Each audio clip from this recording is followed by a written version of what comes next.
ਉਹਦੀ ਕਬਜ਼ ਨਹੀਂ ਰਹੇਗੀ। जिस तरह जिस्म बेजान रहिंदा, टुरिया नहीं जाता, पिनियां दर्द करदियां ने, जोड़ जोड़ दर्द करते हैं, वो बिल्कुल ठीक हो जाएंगे। और मेरे को जितने लोग भी उत्ते तशरीफ लैके आते हैं, मैं नबज़ नूं देखना, नबज़ देखने तो बाद फिर मर्ज़ दसना। मर्ज़ कि इंसान की बाडी की है।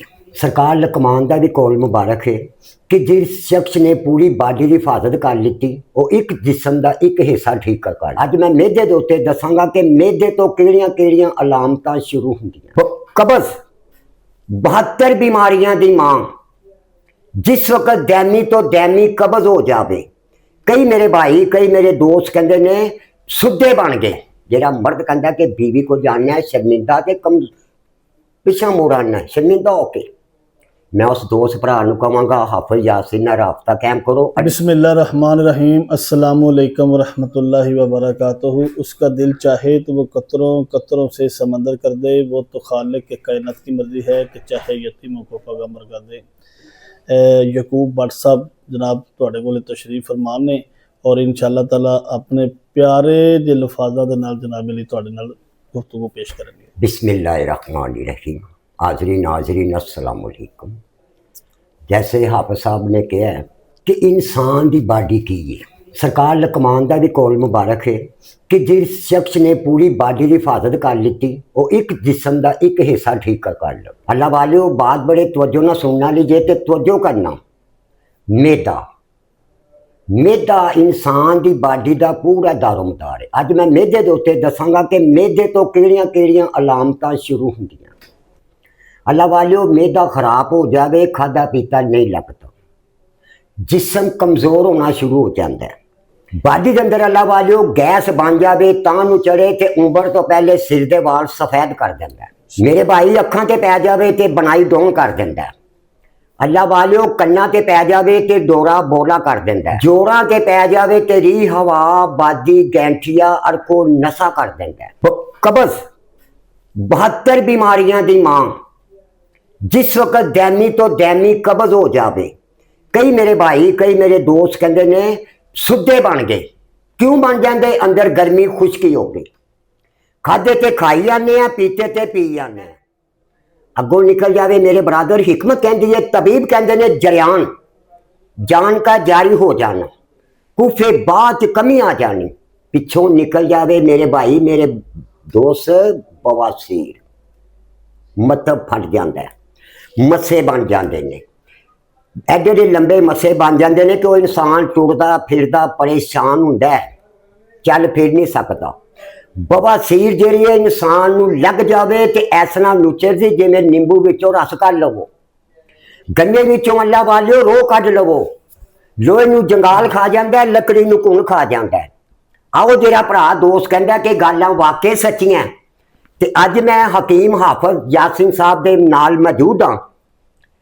मैदे वास्ते हकीम साहब एक ऐसी आइटम बनाते ने, जनरल टॉनिक उहदा नाम रखे है, ठीक है।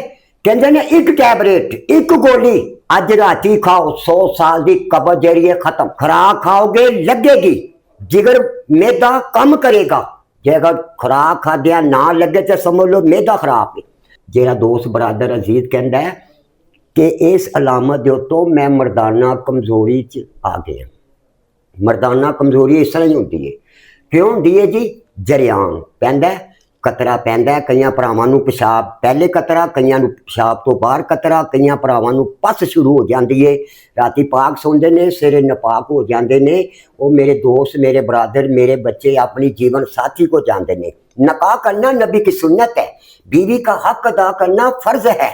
जेड़ा मर्द कहता कि बीवी को जानना है शर्मिंदा के कम पिछा मुड़ आना है शर्मिंदा होके। मैं उस दोस्त भरा कहांगा हाफिज़ यासीन नाल राबता कायम करो। अल्लाह के हुक्म के नाल इंशाअल्लाह 100 साल के बंदे नूं 18 साल का नौजवान बनावे ते मान लेना कि वाकई हकीम हाफिज़ यासीन जिंदाबाद। और एक साडे कोले ड्राप है जिहड़ा असीं जड़ी बूटियां दे चोहर कढ के ते कतरे तैयार कीते ने। उन्हां कतरियां दा की फायदा है कि जिहड़े लोग कहंदे ने ना सानूं शुगर है, बड़ी पुरानी शुगर है, शुगर खत्म नहीं हुंदी, 200 तो उत्ते 300 250 400 रहिंदी शुगर, 200 तो थल्ले आंदी नहीं। ਉਹ ਬੰਦੇ ਸਾਡਾ ਉਹ ਡਰਾਪ ਇਸਤੇਮਾਲ ਕਰ ਲੈਣ। 2 ਕਤਰੇ ਦੁੱਧ ਦੇ ਅੰਦਰ ਪਾ ਕੇ ਦੁੱਧ ਨੂੰ ਪੀ ਲੈਣਾ, ਜਾਂ ਵੈਸੇ 2 ਕਤਰੇ ਜ਼ੁਬਾਨ ਤੇ ਰੱਖ ਕੇ ਉੱਤੋਂ ਕੋਸਾ ਦੁੱਧ ਪੀ ਲੈਣਾ।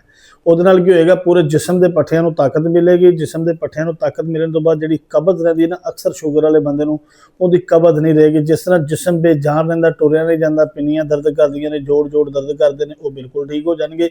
ਜਿਸ ਤਰ੍ਹਾਂ ਕਿ ਇਕਬਾਲ साहब एक शेर फरमाते हैं कि बचपन में हम ना समझे इस काया की कदरदानी, अब समझे तो खाक समझे जब लुट गई जवानी।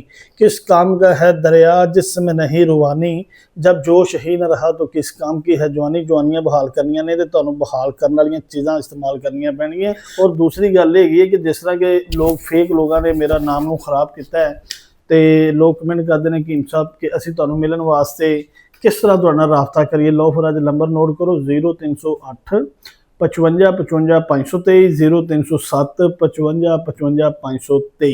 इन्हां नंबरां ते WhatsApp भी मेरा बनिया जे। इन्हां नंबरां ते राबता करो। राबता करके मेरे दवाखाने ते आना चाहो तो शादरा मोड़ लाहौर मेट्रो स्टेशन के सामने मेरा दवाखाना है। मतलब यासीन के नाम तो मेरा दवाखाना दे, और उस जगह उत्ते मैं मौजूद भी, तुहाडे नाल मुलाकात भी होएगी। और मेरे को जितने लोग भी उत्ते तशरीफ लैके आते हैं, मैं नबज नूं देखना, नबज देखने तो बाद फिर मर्ज दसना, मर्ज देखने तो बाद फिर मिजाज दसना, ठंडा गर्म है तारे खुशके। और असी जिहड़े ड्राप ते कतरे तैयार किए हैं, उस 2 तो 3 कतरे ड्राप के तुसीं पीने ने। साडे कोल इधर देखो, ये ड्राप है, ये ड्राप है जी, सिर्फ इतना ही ड्राप है बस। तो ये सिर्फ 2 तो 3 कतरे इस तरह करके, ये इधर देखो, एक ए 2, सिर्फ 2 कतरे, 2 कतरे जबान के उत्ते तुसीं ला लेने ने। जबान के उत्ते 2 कतरे लाने तो बाद तुहाडी शुगर कंट्रोल हो जाए, तुहाडे जोड़ जिहड़े दर्द करते रहे, जिसम के अंदर बेचैनी है, बेजान होया पिया तुहाडा, वो भी ठीक हो जाए। फिर लोगों का सवाल है जी क्या ये अपना औरत भी इस्तेमाल कर सकती? बिल्कुल, साडियां मावां भैणां बेटियां सारियां इस्तेमाल कर सकदियां ने। जिन्हां नूं शुगर का मसला है, जिन्हां दे पट्ठे कमजोर ने, इनू इस्तेमाल कर सकते हैं। मर्द आदमी जिहड़े ने, मर्द आदमी कहते हैं जी मैं जिहड़ा भी शादी करवाना चाहना हकीम साहब, वो मेरा शादी कोर्स इस्तेमाल करन। शादी कोर्स मेरा इस टाइम माशाअल्लाह पूरी दुनिया के उत्ते लोग इनू पसंद करते पे ने, क्योंकि शादी कोर्स के अंदर असीं 3 चीज़ां ऐसियां पा दित्तियां ने। तो ये देखो जी, एक तो कैप्सूल है, कैप्सूल जोड़ा वे वो बड़ा फायदेमंद है। एक साडा इहदे विच सुपर पावर तिला है, एक कक्खां वाली सन्यासी कक्ख असीं इहदे अंदर रखे हुए हैं, ताकि शादी कोर्स पूरा मुकम्मल बना के इहदे अंदर असीं मौजूद रखीए। ये शादी कोर्स इस्तेमाल करो, शादी तो पहले इस्तेमाल कर लो, तुहानूं इंशाअल्लाह शादी करवा के औरत के मैदान से जाके शर्मिंदा नहीं होना। कमजोर नहीं होंगे, शहर च कोई शर्म नहीं यार, वड्डे कद का नाम मर्द नहीं है, तो ना ही चौड़ी छाती का नाम मर्द है, इस पुरजे का नाम मर्द जी। अगर यह इंसान के नाल ना होवे तो यकीन करिए लोग जिहड़े ना माशरे के अंदर, दोस्तों के अंदर बंदा खड़ा नहीं हो सकता। ये नाल इज्जत है, तो ये नाल ही बहारां दे। तो जाओ फिर जल्द से जल्द राबता करो हकीम यासीन नाल। शादरा मोड़ लाहौर मेट्रो स्टेशन के सामने साडा दवाखाना है, उत्थे तशरीफ लियाओ। इंशाअल्लाह ताला तुहानूं फायदा भी मिलेगा और रिजल्ट भी मिलेगा। तो भाजी असीं कहने कि पारा ना मरे सारा, तो गंदक ना देवे तेल। बड़े बड़े जोगी तो बड़े बड़े सन्यासी कर कर थके खेल। असीं कहने पारा भी मरे सारा, तो गंदक भी देवे तेल। हो किसी गुरु का बाल का तो कर दिखावे खेल। किसी ने उस्ताद को गल तो लई होवे ना यार, जिन्हें उस्तादां को गल लई है ना, कुछ सीखिया है, कुछ किया है, तो अल्लाह की मेहरबानी नाल फिर उन्होंने पूरा मुल पाया है। साथ जी कोई आखिरी गल करना चाहोगे? मैं अपने भरावां दोस्तां नूं अजीज़ां नूं ये कहांगा कि हाफिज़ यासीन ने भी तुहानूं काफ़ी माशाअल्लाह बातचीत सुनाई है। याद रखो, दवाई जिहड़ी है 8 ने काम करदी, 8 ने यकीन काम करदा है। यकीन दे नाल तुसीं इस्तेमाल करो, लगाओ, खाओ। अल्लाह दे हुक्म नाल तुहानूं 100% नतीजा अच्छा मिलेगा। हाफिज़ यासीन नाल तुसीं राबता कायम करो। अल्लाह दे हुक्म ने इंशाअल्लाह तुसीं, मैं इहो लफ्ज़ बोलांगा कि तुसीं मायूस नहीं होवोगे इंशाअल्लाह। अस्सलाम वालेकुम।